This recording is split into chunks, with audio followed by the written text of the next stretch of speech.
बदल जाओ वक्त के साथ या फिर वक्त बदलना सीखो, मजबूरियों को मत कोसो, हर हाल में चलना सीखो। नमस्कार मेरे प्यारे साथियों, मैं आपका साथी बलदेव चौधरी एक बार फिर उपस्थित हूं गुरुकुल क्लासेज गंगापुर सिटी के ऑनलाइन प्लेटफॉर्म पर।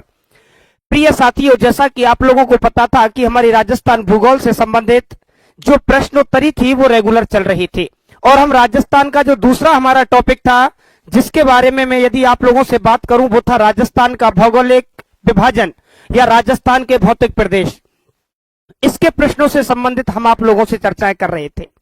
जो साथी मेरे साथ जुड़ चुके हैं वो सेशन को शेयर कर दें, जो विद्यार्थी नहीं आ पाए हैं उनको आमंत्रित कर दें कि वो सभी मेरे साथ आ जाएं। मैं देखना चाहूंगा कौन कौन मेरे प्यारे साथी जुड़ चुके हैं। बिल्कुल बिल्कुल मुनेश हमारे साथ में है, बादल मीना है डांका राजा धौलपुर से, राधे मीना, बिल्कुल बिल्कुल ठीक भैया। अच्छा ठीक है, हाँ तो सेशन को शेयर करते रहें। पहला क्वेश्चन आज का आप लोगों के सामने है, सूरघाट जो दर्रा है वो भैया कहां पर स्थित है। पहले प्रश्न की लैंग्वेज को ध्यान से समझना कि क्या सूरघाट दर्रा जो है वो उत्तरी अरावली में होगा, क्या मध्य अरावली में होगा, क्या आबू के पठार पर होगा या फिर दक्षिणी अरावली के अंतर्गत होगा। क्या पूछा है दोस्तों? पूछा यह गया है कि हमारे राजस्थान के अंदर जो दर्रे हैं, आप सब लोग जानते हो कि राजस्थान को 4 भौतिक भागों में बांटा गया है। क्यों? क्योंकि भौतिक भागों की क्लास हमने आपके लिए इतने विस्तार से ली है कि वहां से आने वाला कोई भी प्रश्न ऐसा हमने नहीं छोड़ा है जो कहीं ना कहीं आपकी परीक्षा से टच ना हो। अरावली से संबंधित प्रश्न है, क्योंकि दर्रे क्या होते हैं कल मैं आप लोगों के लिए बता करके गया था कि जो आपकी पहाड़ियां होती हैं उन पहाड़ी क्षेत्रों में आने और जाने का जो तंग रास्ता होता है, जो सकरा रास्ता होता है, उसे क्या कहते हैं? आप कहोगे कि सर उसे दर्रा कहते हैं। तो यहां पर भी यही पूछा है कि जो सूरघाट दर्रा है क्या वह उत्तरी अरावली में है, क्या वह मध्य अरावली में है, क्या वह आबू के पठार पर है या फिर वह दक्षिणी अरावली के अंतर्गत आएगा। प्यारे साथियों मुझे बता रहे, अच्छा आज तो जम रहे हो, थैंक यू भैया, थैंक यू। बिल्कुल गुड इवनिंग सभी के लिए, राधे राधे। लेकिन थोड़ा मेरी तरफ कम देखते हुए प्रश्नों की तरफ देखें कि प्रश्न किस तरीके से जम रहा है। सूरघाट दर्रे के बारे में पूछा है, क्या सूरघाट दर्रा भैया उत्तरी अरावली में होगा, क्या मध्य अरावली में होगा, क्या दक्षिणी अरावली में होगा या फिर आबू के पठार पर होगा, कहां पर होगा। प्यारे साथी बता रहे हैं कि सर एक को लॉक कर दो। बादल मीना करौली से है, बिल्कुल दिव्या मीना, राम राम सभी को, नमस्कार, राधे राधे। इसका आंसर मैं देखना चाहूंगा। मेरे प्यारे साथी बता रहे हैं कि सर ऑप्शन नंबर 1 को लॉक कर दिया जाए। मेरे प्यारे भाई देखना कि जो सूरघाट जो दर्रा है, सबसे पहले ये पता होना चाहिए कि जो सूरघाट दर्रा है, ये सूरघाट दर्रा किस शहर से किस शहर को जोड़ने का काम करता है। भाई 2 पहाड़ियां हैं मेरे भैया, इन दोनों पहाड़ियों के बीच में आने और जाने का जो तंग रास्ता है जिसका नाम यहां पर दिया गया है सूरघाट दर्रा। याद रखना साथियों, सूरघाट जो दर्रा है ये अजमेर को भीलवाड़ा से जोड़ने का काम करता है। कहां से कहां तक है? अजमेर को भीलवाड़ा से जोड़ने का काम करता है। और याद रखना कि ये जो दर्रा है ये ना उत्तरी अरावली में आएगा, क्योंकि आप लोग जानते हो कि अरावली पर्वतमाला का विस्तार कहां से कहां तक है।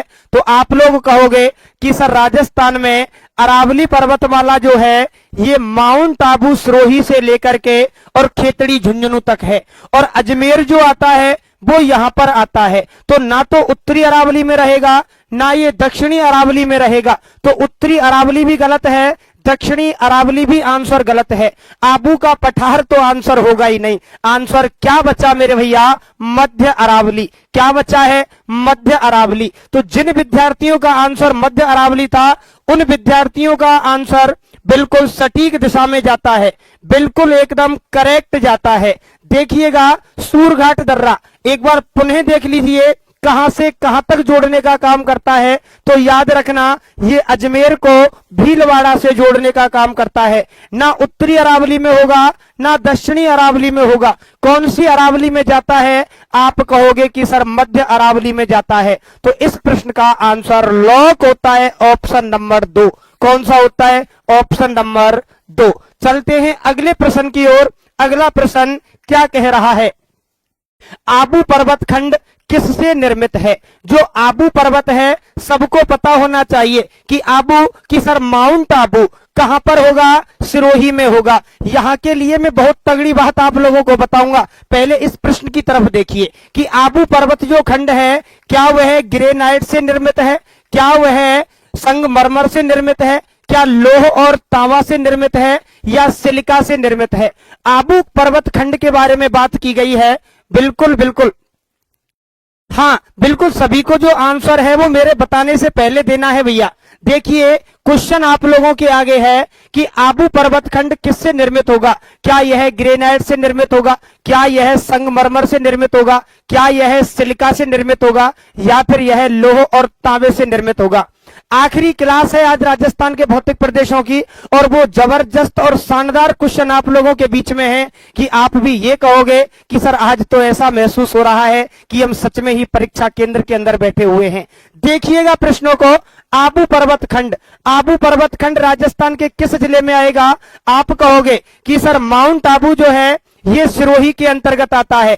कहां पर आता है? सिरोही के अंतर्गत आता है। याद रखना, ये जो आबू है ना संगमरमर आएगा ना सिलिका जाएगा। संगमरमर की मैंने बात की थी मकराना की खान नागौर के अंतर्गत। सिलिका की यदि मैं बात करता हूं तो आप लोग कहोगे कि सर थार के मरुस्थल की ओर जाएंगे।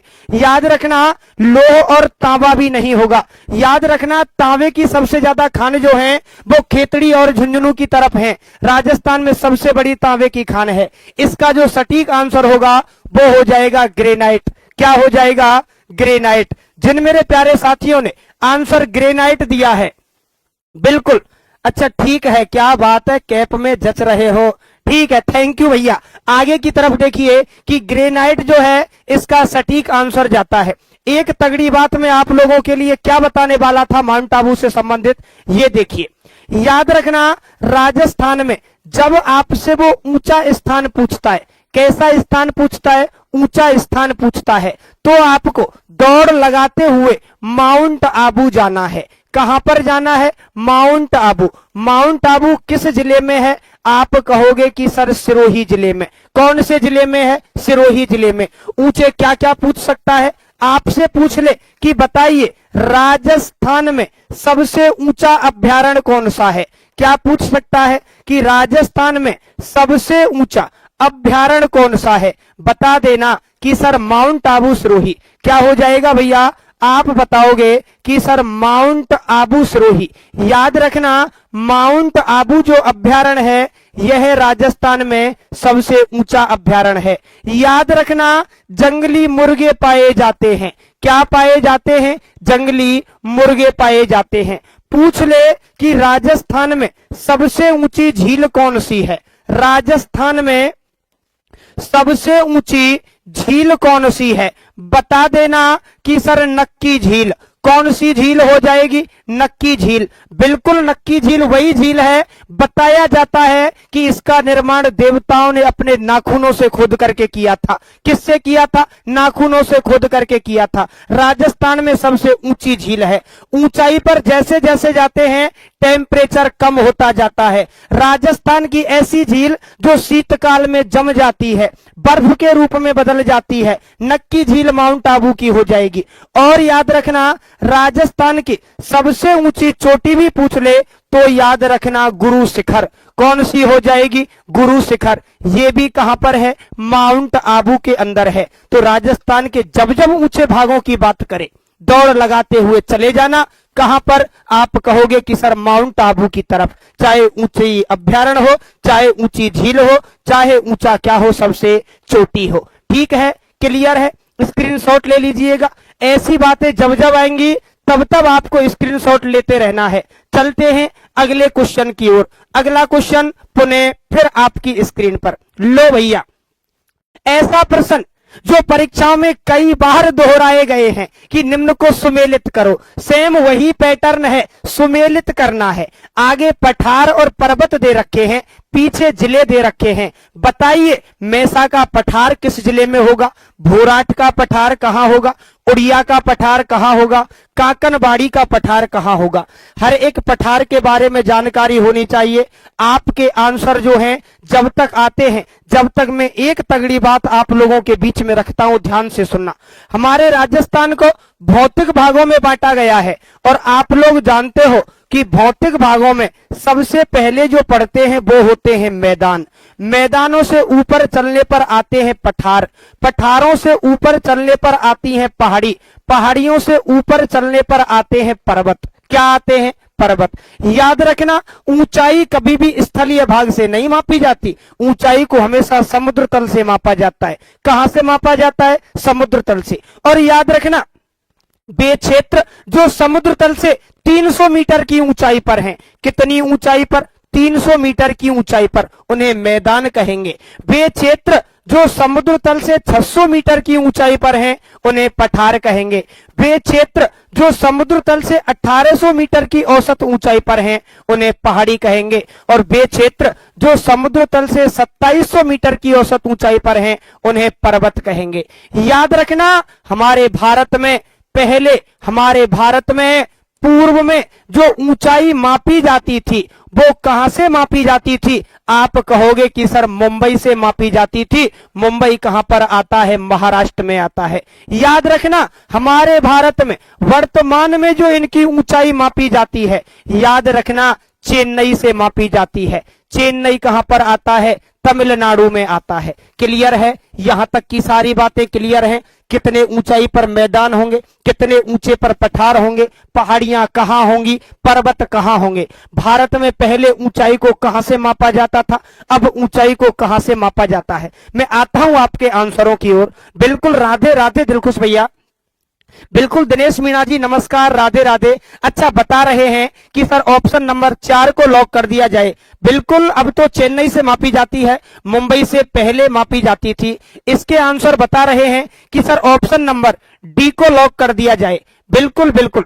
डी की तरफ मैं देखता हूं कि विद्यार्थी डी की तरफ दौड़ लगा रहे हैं। क्या ये जो डी है, ये डी आपका सही रहेगा? सबसे पहले मैं आप लोगों से कहूंगा मेसा का पठार। याद रखना, मेसा का पठार चित्तौड़गढ़ के अंदर है। बिल्कुल, चित्तौड़ का जो किला है मेसा के पठार पर बना हुआ है। कौन से पठार पर बना हुआ है? मेसा के पठार पर। अगला आता है भोराट का पठार। बिल्कुल, भोराट उदयपुर के अंदर जाएगा। कहां पर जाएगा? उदयपुर के अंदर। उड़िया का पठार बिल्कुल सिरोही में रहेगा। काकनबाड़ी का पठार अलवर में रहेगा। बिल्कुल, सबका सटीक आंसर ऑप्शन नंबर 4। बिल्कुल मेरे शेर और शेरनियों, जो आपने आंसर दिया है सबका एक ही दिशा में है। ऐसे ही आंसरों का इंतजार होता है। स्क्रीनशॉट मार लीजिएगा, काफी महत्वपूर्ण जानकारी है। जो विद्यार्थी ऑफलाइन में नहीं लिख चुके हैं वो यहां से इनको अपनी नोटबुक में नोट कर लेना। अच्छे प्रश्न बनते हैं। पहले ऊंचाई का, वर्तमान में ऊंचाई का देखा होगा, लिखा होता है कि यह रेलवे स्टेशन समुद्र तल से इतनी ऊंचाई पर है। तो ये ऊंचाई मापी कहां से जाती है? ये ऊंचाई वर्तमान में चेन्नई से मापी जाती है। पहले कहां से मापा जाता था? मुंबई महाराष्ट्र से मापा जाता था। क्लियर है सभी का? चलते हैं अगले क्वेश्चन की ओर। अगला क्वेश्चन आप लोगों की स्क्रीन पर। राज्य की आदिवासी जनजातियां मुख्यतः राजस्थान के किस भौगोलिक क्षेत्र में निवास करती हैं? आदिवासी जनजातियों के बारे में पूछा है साथियों। जो लोग जंगलों में निवास करते हैं, जो लोग घूमंतु जीवन जीते हैं, वो राजस्थान के कौन से भाग में सबसे ज्यादा हैं? क्या अरावली पर्वतीय क्षेत्र में है, दक्षिण पूर्वी पठारी भाग में है, उत्तर पश्चिमी मरुस्थलीय क्षेत्र में है, या फिर पूर्वी मैदानी भाग में होंगे? किसके अंतर्गत वो सबसे ज्यादा होंगे? देखते हैं क्या आंसर देते हैं। क्या बात है, बिल्कुल दिनेश मीणा जी, जिसका इंतजार था वो शायद आ गए हों। अब तो आगे देखिएगा। KR मीणा बता रहे हैं बिल्कुल तमिलनाडु में। संजीव है हमारे साथ में, दिनेश मीणा, किरण है, प्रिंस है, दिव्या मीणा, स्टूडियो सपोर्टरा, रचना मीणा, देव करौली, KR। ज्यादातर विद्यार्थी बता रहे हैं कि सर ऑप्शन नंबर 1 को लॉक कर दिया जाए। एक की तरफ सर आज टोपी कहां से आई? बेटा डाउनलोड की थी प्ले स्टोर से, वहां पर बहुत सारी टोपियां हैं। यार ये भी कोई पूछने की बात है क्या मेरे प्यारे? देखिएगा, बिल्कुल बिल्कुल प्ले स्टोर से डाउनलोड की गई है भैया। देखिएगा ऑप्शन नंबर 1 की तरफ लॉक करते हैं ज्यादातर विद्यार्थी कि सर अरावली पर्वतमाला पर सबसे ज्यादा आदिवासी लोग निवास करते हैं। किस पर? आप कहोगे कि सर अरावली पर्वतमाला पर। देखिए राजस्थान के 4 भौतिक भाग पढ़ा रहा हूं, चारों पर ध्यान देना। भौतिक भागों की अंतिम क्लास है, लेकिन क्लास आज की वो शानदार और जानदार रहने वाली है कि आप खुद कहोगे कि सर आज तो सच में पेपर देने में या टेस्ट देने में मजा आ गया। ये जो मैंने आप लोगों के सामने मैप बनाया है ये राजस्थान का है, जिसे हम कितने भागों में विभाजित करते हैं? आप कहोगे कि सर इसे हम 4 भागों में विभाजित करते हैं। यहां पर होकर के जो निकाली जाती है वो आपकी हो जाएगी अरावली पर्वतमाला। क्या हो जाएगी? अरावली हो जाएगी। अरावली पर्वतमाला पूरे विश्व की सबसे प्राचीन बलित पर्वतमाला है। याद रखना कि सबसे प्राचीन बलित पर्वतमाला कौन सी है? अरावली है। सबसे नवीनतम बलित पर्वतमाला हिमालय है, कंफ्यूज मत होना। सबसे प्राचीनतम कौन सी होगी? अरावली। सबसे नवीनतम कौन सी हो जाएगी? आप कहोगे कि सर हिमालय हो जाएगी। देखिएगा क्या है भैया, आप कहोगे कि सर इधर की तरफ जो आता है वो हो जाएगा थार का मरुस्थल। क्या हो जाएगा? थार का मरुस्थल हो जाएगा। यहां पर जो हम पढ़ते हैं इसे कहते हैं हाड़ौती का पठार। क्या कहते हैं? हाड़ौती का पठार कहते हैं। याद रखना इसे कहते हैं पूर्वी मैदानी भाग। क्या कहते हैं? पूर्वी मैदानी भाग इसे कहा जाता है। अब ये पूछा है कि राजस्थान में जो आदिवासी जनजातियां मुख्यतः निवास करती हैं वो कौन से भौतिक प्रदेश में हैं? क्या ये जो जनजातियां हैं ये जनजातियां अरावली के अंतर्गत आएंगी, या फिर दक्षिण पूर्वी पठारी भाग, या उत्तर पश्चिमी मरुस्थलीय, या पूर्वी मैदानी भाग? 4 भौतिक भागों के नाम दे दिए हैं। याद रखना मेरे प्यारे साथियों, हमसे चाहे ऐसे पूछ ले कि राजस्थान में सर्वाधिक खनिज कहां पर पाए जाते हैं, चाहे हमसे वो ऐसे पूछ ले कि राजस्थान में सर्वाधिक नदियों का उद्गम कहां से होता है, चाहे हमसे वो ऐसे पूछ ले कि राजस्थान में सर्वाधिक जनजाति कहां निवास करती हैं, एकदम सटीक आंसर हो जाएगा अरावली पर्वतमाला। क्या हो जाएगा? अरावली पर्वतमाला। याद रखना सबसे ज्यादा जो जनजातियां हैं अरावली पर्वतमाला पर निवास करती हैं। उदयपुर की तरफ जब हम जाते हैं, याद रखना डूंगरपुर बांसवाड़ा के क्षेत्र में जाते हैं, याद रखना यहां से आगे जब राजसमंद के क्षेत्र में जाते हैं तो अरावली पर्वतमाला जो है इस पर सबसे ज्यादा जनजातियां निवास करती हैं। तो राजस्थान में सर्वाधिक खनिज अरावली में पाए जाते हैं। राजस्थान में सर्वाधिक जनजाति अरावली पर निवास करती हैं। राजस्थान में सर्वाधिक, मैं आपसे कहूं, नदियों का उद्गम अरावली पर्वतमाला से ही होता है। तो इस प्रश्न का सटीक आंसर लॉक होता है ऑप्शन नंबर 1। जिन मेरे प्यारे साथियों ने आंसर ऑप्शन नंबर 1 दिया है उन सबका बिल्कुल एकदम सटीक, एकदम सही निशाना लगा है। चलते हैं अगले क्वेश्चन पर। अगला क्वेश्चन आप लोगों के बीच में है। लो भैया, निम्न को सुमेलित करो। क्या करो? सुमेलित। एक तरफ पर्वत है, एक तरफ ऊंचाई दे रखी है। सुधा पर्वत जालोर में है, बिल्कुल जालोर में है। हाइट कितनी है? ऋषिकेश चोटी सिरोही में है, बिल्कुल सिरोही में है। हाइट पूछी है। जयराज पहाड़ी सिरोही में है, अचलगढ़ सिरोही में है, बिल्कुल सिरोही के अंतर्गत है। अब इनकी हाइट आप लोगों को नीचे मिलान करके बतानी है कि किसकी हाइट जो है वो कितनी रहेगी। मैं देखता हूं। बिल्कुल सभी के लिए, बिल्कुल थैंक यू सभी के लिए। आगे देखिए और इसका आंसर मुझे आप लोग दीजिए कि इसका जो सटीक आंसर रहने वाला है वो कितना रहने वाला है। लेकिन आज मुझे और दिन के बजाय विद्यार्थियों की संख्या थोड़ी निक नजाकत में या फिर कमी नजर आ रही है। तो जिन विद्यार्थियों ने सेशन को अभी तक शेयर नहीं किया है वो विद्यार्थी सेशन को शेयर जरूर कर दें भैया। क्या पता कुछ विद्यार्थी हो सकता है, वैसे तो उन्हें पता था कि गुरुकुल क्लासेज के ऑफिशियल चैनल पर शाम के 5 बजे से क्लासें प्रारंभ हो जाती हैं, लेकिन हो सकता है कि किसी कारणवश वो नहीं जुड़ पाए हों, तो उन तक थोड़ा सा सूचना पहुंचाने का आप लोग अपने अपने साथियों को काम कर दें, तो हो सकता है कि इनकी संख्या में और थोड़ी सी वृद्धि हो जाए। क्या कहा गया है कि आपके लिए 4 चोटियां दी गई हैं। 4 चोटियां देकर के उनकी हाइट पूछी है। बिल्कुल सबे मीना बता रहा है कि सर ऑप्शन नंबर 1 को लॉक कर दिया जाए। किसको भैया? ऑप्शन नंबर 1 को लॉक कर दिया जाए। 4 चोटी हैं, चारों चोटियों को पहले तरीके से देखो, उनकी हाइटों को देखो कि हाइटों के अनुसार जो चोटियां रहेंगी वो किस क्रम में जमेंगी, किसके साथ में किसकी, एक के साथ में क्या एक ऑप्शन को लें या 5 को लें। 5 तो ऑप्शन है ही नहीं इसमें, पता नहीं इसने यानी कैसे टाइपिंग में कोई मिस्टेक है, यहां पर एक ही आएगा इसमें। याद रखना 2 को लें या फिर 1 को लें, क्या रहेगा, दूसरी के साथ में किसको लिया जाए। देखिएगा यहां पर भी पीछे की तरफ उसने एक समझ जाना कि आगे जो ऑप्शन है वो यही है, जैसे कि 2 1 3 4 यहां पर हो जाएगा, 1 2 3 4 यहां पर हो जाएगा, ये ऑप्शन अब ठीक है। अब आप मुझे बताइएगा कि इसका सटीक जो आंसर है वो क्या रहेगा। अच्छा ठीक है, किरण मीना है और तनिष्का है, दिनेश मीना, शमे मीना, देव करौली हमारे साथ जुड़ चुका है, बिल्कुल सभी का स्वागत है भैया। शिव प्रसाद मीना भी बता रहे हैं, और जो बच्चे हैं किरण है, देव है, ये हमें बता रहे हैं कि सर ऑप्शन नंबर 1 को लॉक कर दिया जाए। मैं आप लोगों के लिए बता होता हूं भैया, देखिए कि सुधा पर्वत जो है इसकी जब हम हाइट की बात करते हैं, किसकी बात करते हैं, आप कहोगे कि सर हाइट की बात कर लेते हैं, तो इस हाइट में याद रखना सुधा पर्वत की हाइट है 991 मीटर, बिल्कुल 991 मीटर है। ऋषिकेश जो चोटी है उसकी हाइट रहेगी 1017, बिल्कुल इसके साथ में नंबर 2 ही आएगा। जयराज पहाड़ी है, अरे क्या बात है रे, 1090। अचलगढ़ की दे दी है, बिल्कुल बिल्कुल सभी का ऑप्शन नंबर 1, बिल्कुल ए के साथ में 1, बी के साथ में 2, सी के साथ में 3 और डी के साथ में 4। जिन विद्यार्थियों ने आंसर ऑप्शन नंबर 1 दिया है उनका आंसर बिल्कुल एकदम सही दिशा में और सटीक है, बिल्कुल बिल्कुल बिल्कुल ऑप्शन नंबर 1। बिल्कुल नीलू, गुड इवनिंग भैया, जुड़े रहो और जोड़ते रहो अपने अपने साथियों को। आगे देखिएगा, हाँ ऑप्शन सही नहीं थे, थोड़ी सी मिस्टेक थी ऑप्शनों में, लेकिन मैंने सही करने का प्रयास किया था। टाइपिंग में कभी कभी मिस्टेकें हो जाती हैं, मानवीय गलतियां हैं भैया। आगे देखिएगा, अगला प्रश्न आप लोगों के सामने, अरावली पर्वतमाला का सुदूर दक्षिण में स्थान कहां है, या फिर ये दक्षिण में प्रारंभ कहां से होती है। क्या आबू पर्वत से होती है, क्या कच्छ के रण से होती है, क्या पालनपुर से होती है, क्या कुंभलगढ़ से होती है। अरावली जो पर्वतमाला है उत्तरतम स्थान नहीं पूछा, दक्षिणतम स्थान पूछा है।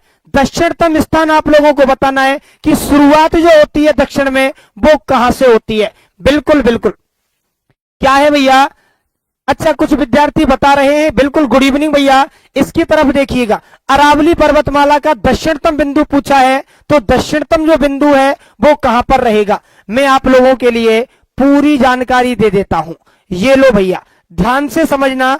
आज इस अरावली को निपटा देते हैं, अरावली को बिल्कुल आज पूरा कर देते हैं। अरावली से कोई भी क्वेश्चन आ जा गलत नहीं होना चाहिए। मैंने आप लोगों से कहा कि लो पहले मैं आपको भारत में स्थिति बताता हूं कि भारत में जो कंडीशन रहेगी वो किस प्रकार से रहती है अरावली पर्वतमाला की। मैंने आपसे कहा कि ये जो है भैया ये आपका भारत है, आपने कहा कि बिल्कुल sir this is my Bharat, ये क्या है हमारा भारत है। इसके अंदर हम देखते हैं कि यहां पर जो भारत है वो सीमा लगाता है अरब सागर के साथ में, और याद रखना यहां पर जो सीमा लगाता है वो लगती है बंगाल की खाड़ी के साथ में, और याद रखना भारत नीचे जो सीमा लगाता है वो लगाता है हिंद महासागर के साथ। किसके साथ में, हिंद महासागर के साथ।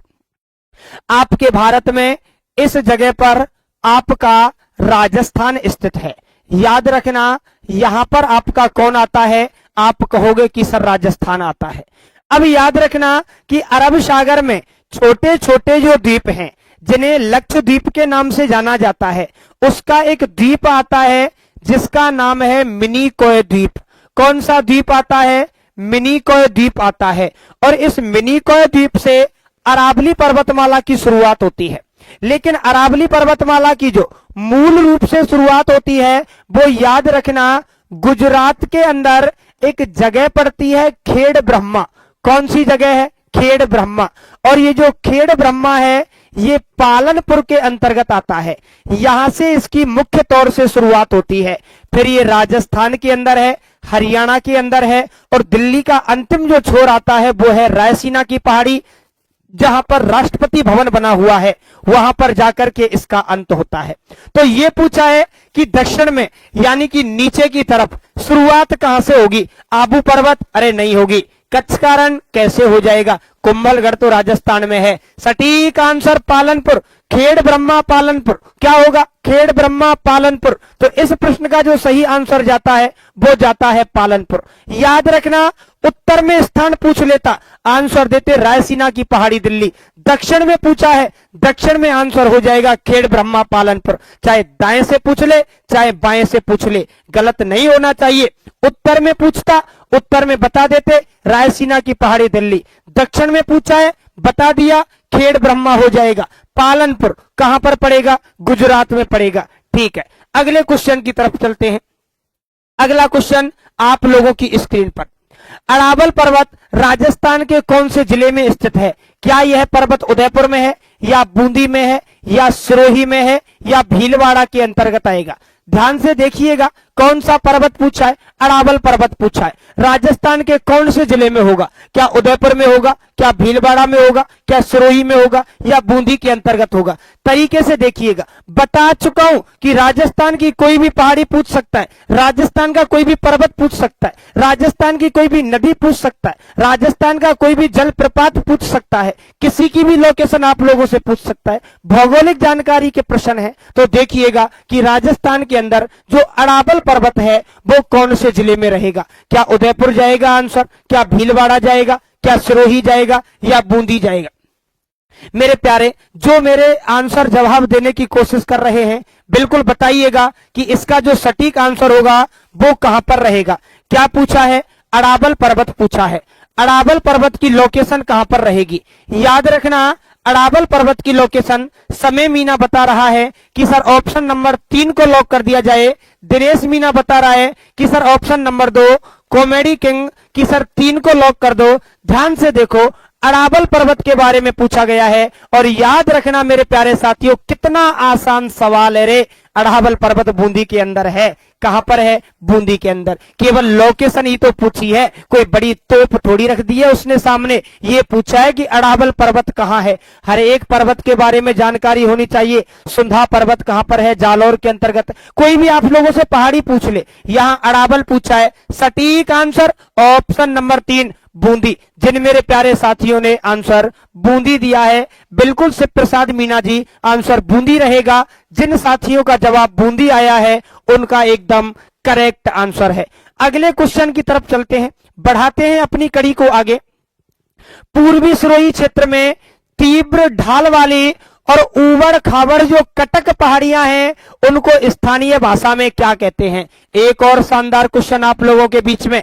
क्या पूछा है कि जो सिरोही का पूर्वी भाग है वहां पर जो तीव्र ढाल वाली और ऊबड़ खाबड़ जो कटक पहाड़ियां हैं उन्हें स्थानीय भाषा में क्या कहते हैं? क्या उन्हें नाल कहते हैं, क्या उन्हें भाकर कहते हैं, क्या उन्हें गिरवा कहते हैं, या फिर उन्हें मगरा कहते हैं? बिल्कुल बिल्कुल कमेंट्स बॉक्स में बताइएगा जो विद्यार्थी कि इसको अपन क्या कहेंगे। पूर्वी सिरोही क्षेत्र देख लेना, सिरोही का पूर्वी भाग पूछा है और उसके अंदर जो ऊबड़ खाबड़ तीव्र ढाल वाली जो पहाड़ियां हैं उनको किस नाम से जाना जाएगा? क्या मगरा कहें, क्या गिरवा कहें, क्या भाकर कहें, क्या नाल कहें? हर एक चीज के बारे में पिछली वीडियो में बता चुका हूं कि नाल या दर्रा या फिर ला क्या होता है, मगरा क्या है। नाम सुना होगा, मछली मगरा की पहाड़ी, मोती मगरा की पहाड़ी। भाकर के बारे में पढ़ा दिया है, गिरवा के बारे में पढ़ा दिया है। बिल्कुल आगे देखता हूं। अच्छा, कुछ विद्यार्थी जवाब दे रहे हैं कि सर ऑप्शन नंबर 3 को लॉक कर दो। क्या इसका आंसर भाकर रहेगा? एक बार देखो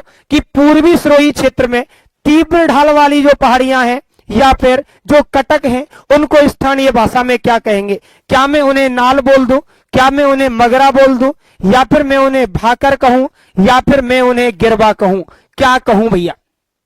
1 मिनट, क्या बता रहे हो? अच्छा, ऑप्शन नंबर सी देव करौली बता रहा है कि सर भाकर को लॉक कर दो। 1 मिनट देखिए कि भाकर कहां है, मगरा कहां है। सबसे पहले देखना कि सर नाल क्या है। मैं आप लोगों के लिए बता करके गया था कि नाल का मतलब होता है भैया दर्रा।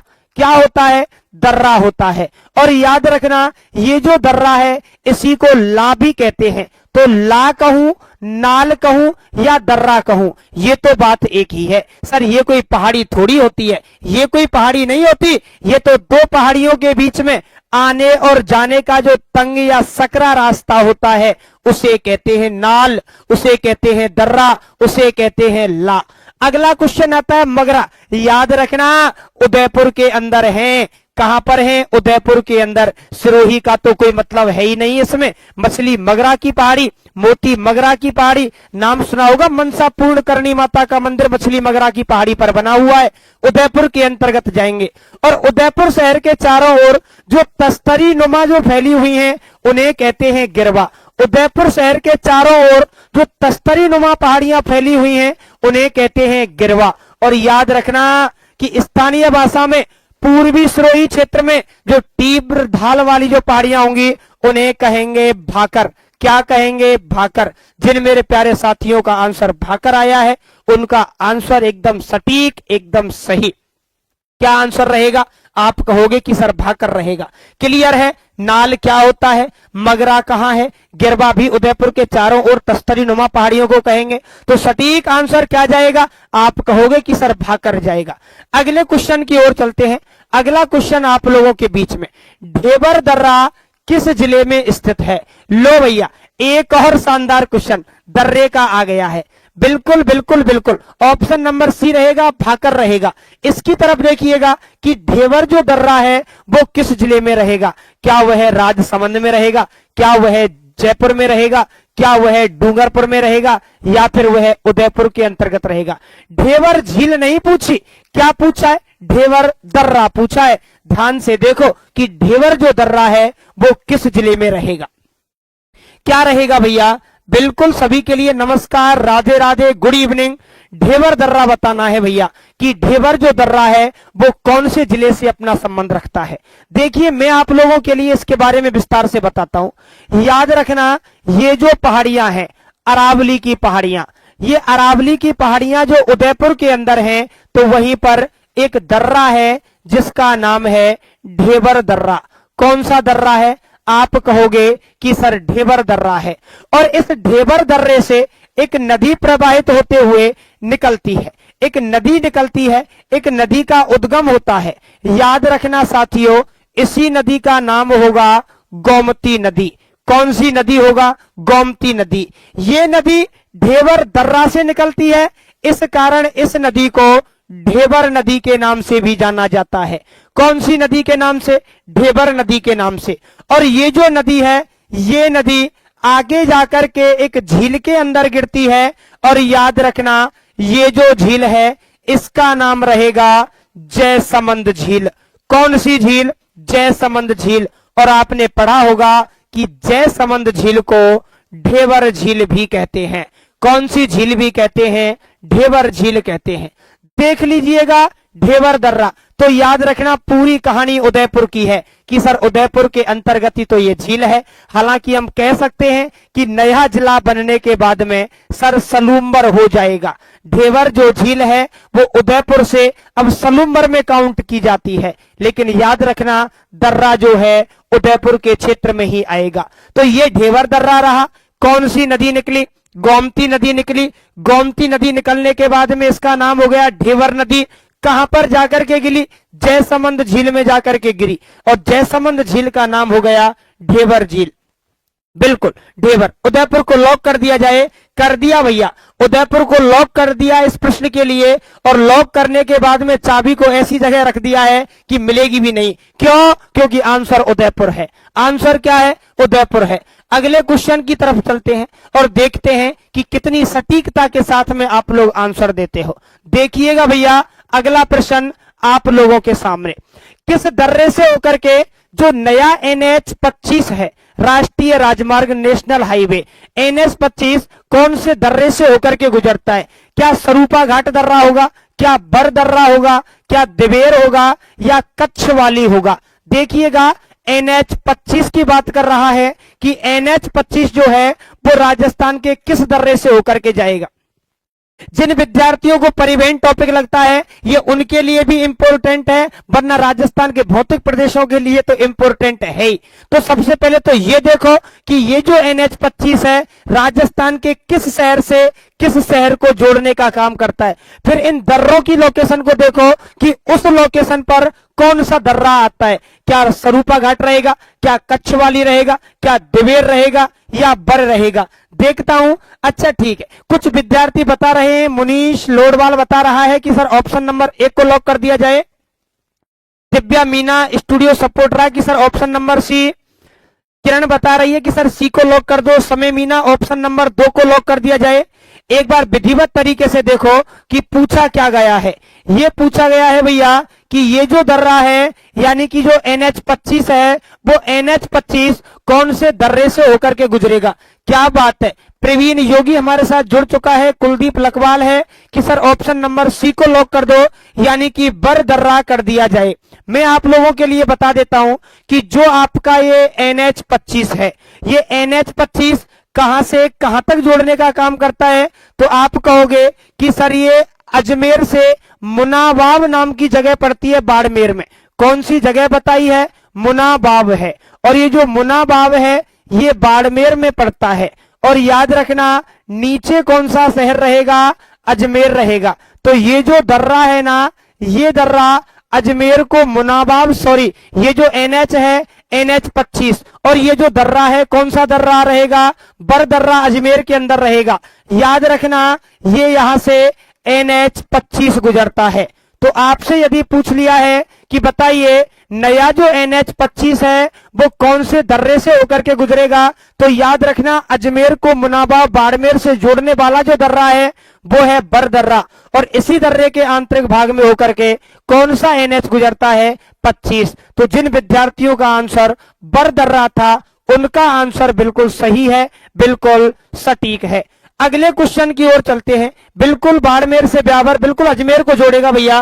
पूजा मीना ऑप्शन नंबर सी, बिल्कुल सी को लॉक कर दिया गया है। सटीक आंसर रहेगा बर दर्रा।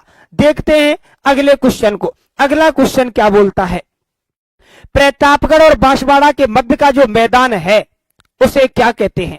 क्या उसे उपजाऊ मैदान कहें, क्या उसे छप्पन का मैदान कहें, क्या उसे चंबल का मैदान कहें, क्या उसे पीडमांट का मैदान कहें? सबसे पहले देखिए लोकेशन कहां की है। आप कहोगे कि सर प्रतापगढ़ और बांसवाड़ा के बीच की है। तो प्रतापगढ़ और बांसवाड़ा के बीच का जो भाग है उसे क्या कहेंगे? क्या उसे उपजाऊ मैदान कहा जाए, छप्पन का मैदान कहा जाए, पीडमांट का मैदान कहा जाए, या उसे चंबल का मैदान कहा जाए? देखिए कि प्रतापगढ़ और बांसवाड़ा से होते हुए कौन सी नदी का प्रवाह क्षेत्र है, कि चंबल नदी का है या माही नदी का है या लूनी का है या कौन सी नदी का है। और उसके आधार पर मुझे आप लोग बताइए कि जो ये भाग रहेगा प्रतापगढ़ और बांसवाड़ा के बीच का उसे क्या कहेंगे। अच्छा बता रहे हैं, कुलदीप लखवाल बता रहा है कि सर छप्पन के मैदान को लॉक कर दिया जाए। KR बता रही है कि sir option number C. Tanishka option number C. देखते हैं कि प्रतापगढ़ और बांसवाड़ा के जो बीच का मैदान है उसे क्या कहेंगे। पहले लोकेशन देखिए कि प्रतापगढ़ और बांसवाड़ा की लोकेशन कहां पर रहेगी। फिर ये देखिए कि कौन सी जो नदी है वो वहां पर होकर के प्रवाहित होती है। आप कहोगे कि सर जब हम देखते हैं तो यहां पर जो जिला आएगा वो आएगा बांसवाड़ा, यहां पर जो जिला आता है वो जिला आता है प्रतापगढ़। और हम जानते हैं कि MP से एक नदी का उद्गम होता है और वो नदी इस प्रकार से उल्टे U आकार में बहते हुए हमारे राजस्थान से निकल जाती है। और ये जो नदी है इस प्रकार से जाने वाली, साथियों याद रखना ये रहेगी माही नदी। कौन सी रहेगी? आप कहोगे कि सर माही नदी रहेगी। बिल्कुल माही नदी वो नदी है जो उल्टे U आकार में बहती है, अंग्रेजी के A अक्षर के आकार में बहती है। और ये जो नदी है ये नदी कर्क रेखा को 2 बार काटती है। कितनी बार काटती है? 2 बार। याद रखना ये क्वेश्चन भी अच्छा बनता है कि राजस्थान की कौन सी नदी कर्क रेखा को 2 बार काटती है, तो याद रखना माही नदी हो जाएगा। इस माही नदी पर जब हम देखते हैं कि बांसवाड़ा और प्रतापगढ़ के बीच में कुछ छोटे छोटे 56 गांव बसे हुए हैं। कितने गांव बसे हुए हैं? 56 गांव बसे हुए हैं। और इन्हीं 56 गांवों के समूह को 56 का मैदान कहते हैं। क्या कहते हैं? 56 का मैदान कहा जाता है। तो याद रखना कि बांसवाड़ा और प्रतापगढ़ के बीच का जो मैदान है उसे क्या कहेंगे? उसे कहेंगे 56 का मैदान। क्या कहेंगे उसे? 56 का मैदान कहेंगे। तो जिन विद्यार्थियों का आंसर 56 का मैदान रहा है, बिल्कुल भैया, माही नदी कर्क रेखा को 2 बार काटती है। माही नदी नाबाटा डूंगरपुर में त्रिवेणी संगम बनाती है। सोम माही जाखम, यहां पर माघ पूर्णिमा को मेला लगता है। उस मेले में सबसे ज्यादा आदिवासी लोग आते हैं, इसलिए उसे आदिवासियों का कुंभ कहते हैं। क्या कहते हैं? आदिवासियों का कुंभ कहते हैं। आगे देखिएगा अगले क्वेश्चन को।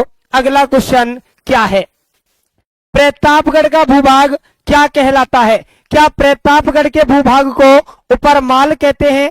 क्या कांठल कहते हैं? क्या मगरा कहते हैं? या डांग कहते हैं? ध्यान से पढ़िएगा, प्रतापगढ़ की बात कर रहा है कि प्रतापगढ़ के मध्य का जो भाग है या फिर जो आसपास का भूभाग है उसे क्या कहते हैं? क्या उसे उपरमाल कहेंगे? क्या कांठल कहेंगे? क्या मगरा कहेंगे? क्या डांग कहेंगे? मेरे प्यारे साथी बता रहे हैं कुछ कि सर माही नदी जो है वो कर्क रेखा को 2 बार काटती है। बिल्कुल मेरे भैया, माही नदी कर्क रेखा को कितनी बार काटती है? 2 बार काटती है। इसका आंसर आप मुझे दीजिएगा कि बताइए प्रतापगढ़ का जो भूभाग है वो क्या कहलाता है? क्या बात है मेरे शेर और शेरनियों। कुलदीप बता रहा है कि सर कांठल को लॉक कर दो। तनिष्का है, केआर जो है हमारे साथ में, संजीव है, कुलदीप लकवाल, तनिष्का, समय मीना, देव करौली। बिल्कुल बिल्कुल बिल्कुल। देखिए विस्तार से बताता हूं कि आप लोग कांठल बता रहे हो, मैं बताता हूं कि कांठल होता क्या है। मैंने अभी आप लोगों से ये कहा था कि भैया ये हमारा राजस्थान है। बिल्कुल भैया, राजस्थान को अलग अलग जगह पर अलग अलग नाम दिए गए हैं। कहीं राजस्थान आदित्य है, कहीं रजवाड़ा, कहीं रायथान, कहीं राजपुताना, कहीं ब्रह्मवर्त, कहीं पर इसे राजस्थान बोल दिया गया है। अलग अलग नामों से जाना जाता है। इस राजस्थान के बारे में जब बात करते हैं दक्षिणी भाग की, तो यहां से मैंने आप लोगों के लिए अभी बताया था कि एक नदी निकलेगी और इस तरीके से वो नदी अरब सागर में बहते हुए चली जाएगी। और याद रखना इसी नदी के ऊपरी भाग में यहां पर आपका कौन सा जिला आता है? आप कहोगे कि सर प्रतापगढ़ आता है।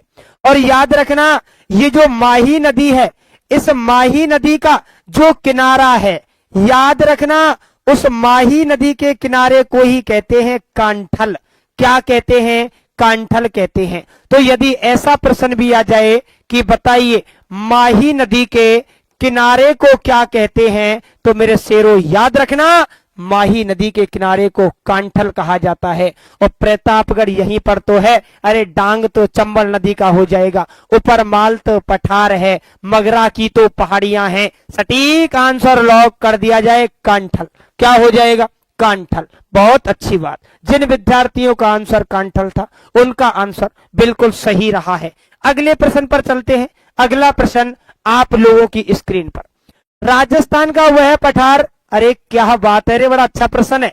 राजस्थान का वह पठार जो गुरु शिखर से नीचे तथा आबू पर्वत से 160 मीटर ऊंचा है। लगाओ रे मेरे शेरो दिमाग कि राजस्थान का ऐसा कौन सा पठार है जो गुरु शिखर से तो नीचे है, आबू पर्वत से कहां पर है? ऊपर है। बीच की कंडीशन पूछिए, तोल डालो बीच के प्रश्न को। क्या पूछा है कि राजस्थान का वह पठार जो गुरु शिखर से तो नीचे है और आबू पर्वत से 160 मीटर ऊंचा है। क्या उड़िया का पठार रहेगा? क्या हाड़ौती का रहेगा? क्या मेसा का रहेगा? क्या भोराट का रहेगा? मैं देखता हूं आप मुझे क्या आंसर देते हो। अच्छे लेवल का प्रश्न है रे बाबा। देखिएगा भैया, क्या बात है, पूजा मीना बता रही है। अच्छा, वेरी नाइस गुरुजी, बिल्कुल बिल्कुल, थैंक यू सभी के लिए। आपके लिए ही तो इतनी मेहनत की जा रही है मेरे पागलों।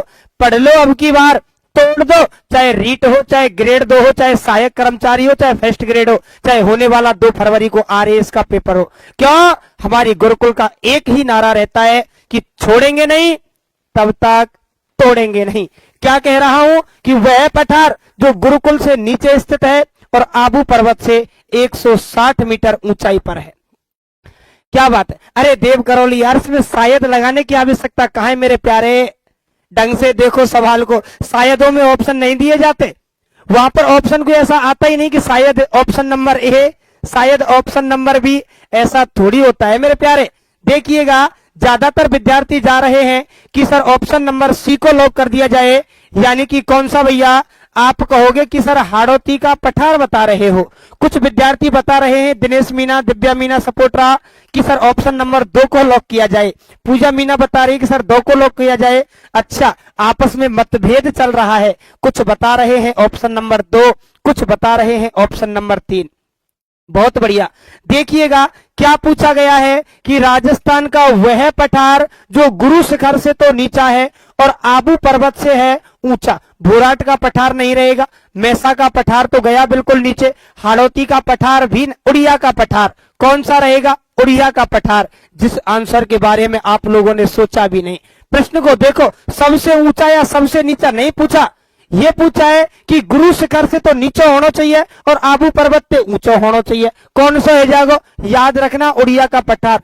स्क्रीनशॉट ले लीजिएगा, लिखना चाहो तो लिख लेना बाद में। अच्छा क्वेश्चन है, चलते हैं अगले क्वेश्चन की ओर। अगला क्वेश्चन आप लोगों की स्क्रीन पर, सापेक्ष दृष्टि से राजस्थान का कौन सा भूभाग प्राकृतिक प्रदेश अस्पष्ट अधर प्रवाह का क्षेत्र है। बहुत बढ़िया, ध्यान से देखो कि सापेक्षिक दृष्टि से राजस्थान का कौन सा ऐसा प्राकृतिक प्रदेश है, क्या वो पठारी भाग रहेगा, क्या वो है मरुस्थलीय भाग रहेगा, क्या वो अरावली रहेगी, या फिर कौन सा रहेगा। अस्पष्ट अधर प्रवाह का क्षेत्र है, नदियों का प्रवाह क्षेत्र में आप लोगों के लिए पढ़ाई चुका हूं। क्या पश्चिमी रेगिस्तानी भाग रहेगा, क्या मध्यवर्ती अरावली पर्वत श्रेणी रहेगी, या दक्षिण पूर्वी हाड़ौती का पठार रहेगा, या पूर्वी मैदानी भाग रहेगा।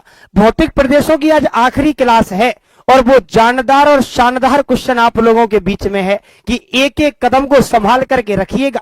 प्रश्न की लैंग्वेज को देखिए क्या पूछ रहा है, उसके बाद में देखिए चारों भौतिक भाग आप लोगों के सामने है, कौन सा भौतिक भाग रहेगा।